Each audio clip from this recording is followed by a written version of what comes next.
ഇന്ന് തന്നെ ഡൗൺലോഡ് ചെയ്യൂ. കാണൂ നിങ്ങളുടെ ഫേവറേറ്റ് ഷോസ്. സത്യാമ്മേ, ഇതൊക്കെ സത്യാമ്മയ്ക്ക് വേണ്ടി കൊണ്ടുവന്നതാ. പായസം വരെ ഉണ്ട്. മരുമകളും മകനും കൂടി അമ്മയ്ക്ക് കൊടുക്കാൻ വേണ്ടി പ്രത്യേകം തന്നു വിട്ടതാ. പുനി, ഇതകത്തേക്ക് കൊണ്ടുവച്ചേ. അതെ, അതവിടെ ഇരിക്കത്തേ ഉള്ളൂ. സത്യഭാമ അത് കഴിക്കുന്നത് നിങ്ങൾ ആരും കരുതണ്ട.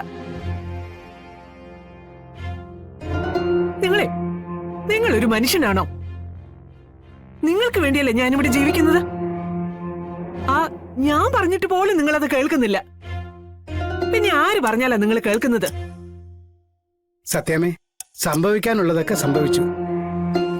ഇനി അതിന്റെ പേരില് രാഘവൻ സാറിന് വെറുതെ വഴക്ക് പറഞ്ഞിട്ട് എന്താ കാര്യം? താൻ മിണ്ടരുത്. താൻ ഒറ്റ ഒരാളാ രാഘവേട്ടനെ കൂടി ചീത്തയാക്കുന്നത്. അവന്റെ ബർത്ത്ഡേക്ക് പോണോന്നുള്ളതേ ഞങ്ങളെക്കാൾ താല്പര്യം തനിക്കായിരുന്നല്ലോ.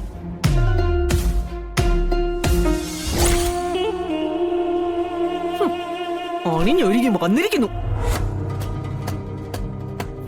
ചോറിവിടെ, കൂറവിടെയാണല്ലേ?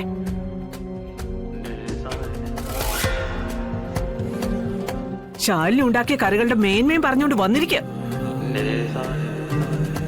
ഇനി മേലാൽ ഇവിടെ കണ്ടുപോരുത്. എന്റെ കൺവെട്ടത്ത് പോലും വന്നേക്കരുത്. നീ എന്തൊക്കെയാ പറയുന്നേ? നിനക്ക് ഭ്രാന്ത് പിടിച്ചോ? ആ, പിടിച്ചു. നല്ല മുഴുത്ത ഭ്രാന്ത. ഇനി ഞാനിവിടെ നിന്നാലേ ഇവിടുന്ന് ഭ്രാന്ത് തൊള്ളിന്ന് വരും.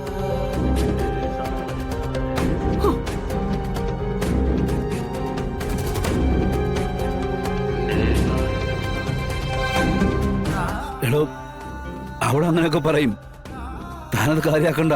ഇല്ല സാറേ, സത്യമ്മ പറഞ്ഞതാ ശരി. ഞാൻ അന്ന് ഇവിടുന്ന് പോകേണ്ടതായിരുന്നു. കടിച്ചു തൂങ്ങി കിടന്നത് ഭക്ഷണം മോഹിച്ചല്ലായിരുന്നു, നിങ്ങളുടെയൊക്കെ സ്നേഹം മോഹിച്ചു തന്നെ. പക്ഷേ ഇപ്പൊ എനിക്കൊന്ന് മനസ്സിലായി, നമ്മൾ സ്നേഹം കൊടുക്കുന്ന പോലെ തിരിച്ചു കിട്ടണമെന്ന് വാശി പിടിക്കാൻ പാടില്ല. അത് ആഗ്രഹിച്ചു പോയതാ എന്റെ തെറ്റ്. വരട്ടെ സാറേ. എടോ പിള്ളേ, എടോ പിള്ളേ, പിള്ളേ, എടോ പിള്ളേ.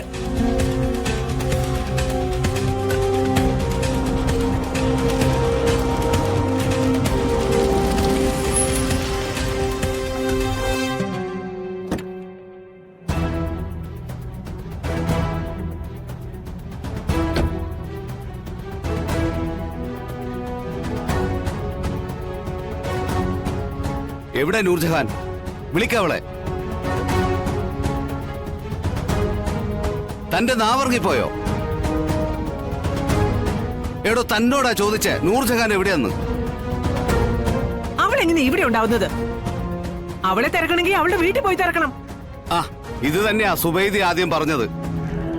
ഒടുവിൽ എന്റെ കൈയുടെ ചൂട് ശരിക്കും അവൾ അറിഞ്ഞപ്പോഴാ അവൾ സത്യം പറഞ്ഞത്, ഇവിടെ കൊണ്ടാക്കിയിട്ടുണ്ടെന്ന്. പറ.